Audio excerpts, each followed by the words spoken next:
We're extremely worried about the situation in Syria. The hysteria is growing. The confrontation is being forced because of the statements accusing the Syrian government of using chemical weapons on August 21st. В Вашингтоне, Лондоне, в Париже на официальном уровне заявили о том, что Washington, London, and Paris officially stated that they have irrefutable proof that it was the Syrian government's fault, but they can't present them yet. And they keep on saying that the red line was crossed and we can't wait anymore. Using force without the approval of the UN Security Council is a very grave violation of international law.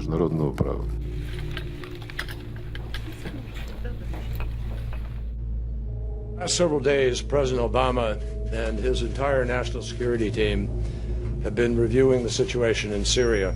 And today I want to provide an update on our efforts as we consider our response to the use of chemical weapons. What we saw in Syria last week should shock the conscience of the world. It defies any code of morality. Let me be clear. The indiscriminate slaughter of civilians, the killing of women and children and innocent bystanders by chemical weapons is a moral obscenity. By any standard, it is inexcusable, and despite the excuses and equivocations that some have manufactured, it is undeniable. The meaning of this attack goes beyond the conflict in Syria itself, and that conflict has already brought so much terrible suffering. There is a reason why President Obama has made it such a priority to stop the proliferation of these weapons and lock them down where they do exist. There is a reason why President Obama has made clear to the Assad regime that this international norm cannot be violated without consequences. I went back and I watched the videos that anybody can watch in the social media, and I watched them one more gut-wrenching time. It is really hard to express in words the human suffering that they lay out before us. As a father, I can't get the image out of my head of a man who held up his dead child, wailing while chaos swirled around him. What is before us today is real, and it is compelling. So I also want to underscore that while investigators are gathering additional evidence on the ground, our understanding of what has already happened in Syria is grounded in facts, informed by conscience, and guided by common sense. And as Ban Ki-moon said last week, the UN investigation will not determine who used these chemical weapons, only whether such weapons were used. A judgment that is already clear to the world. In fact, the regime's belated decision to allow access is too late, and it's too late to be credible. At President Obama's direction, I've spent many hours over the last few days on the phone with foreign ministers and other leaders. The administration is actively consulting with members of Congress, and we will continue to have these conversations in the days ahead.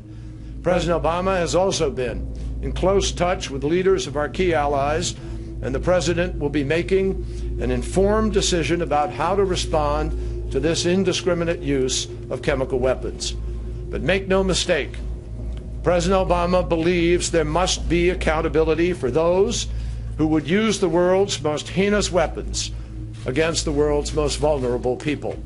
Nothing today is more serious, and nothing is receiving more serious scrutiny. Thank you.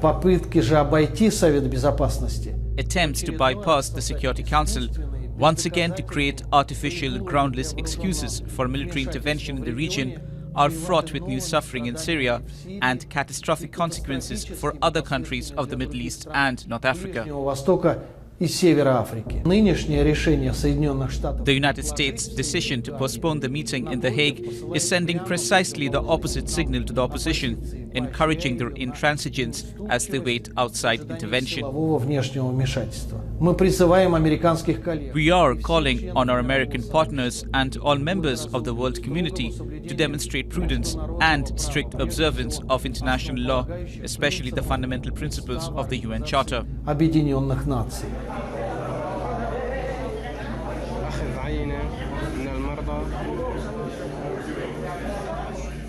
Despite the allegations of a large-scale chemical weapons attack, Russia's position on the possibility of military intervention in Syria hasn't changed, and so nor has its message to the United States and its allies. Don't even think about it.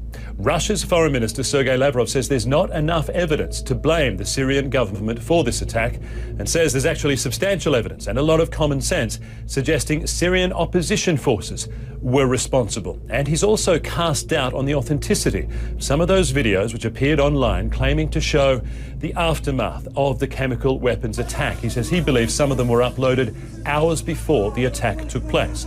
The Russian government says the opposition forces' motivation for carrying out such an attack against the Syrian people would be to scuttle any chance of a peace process. Russia, the United States, other parties have been working together to hold a big international conference that would hopefully settle the conflict in Syria diplomatically once and for all. But Russia says it doesn't believe the opposition wants that conference to take place and would prefer to fight for an outright military result.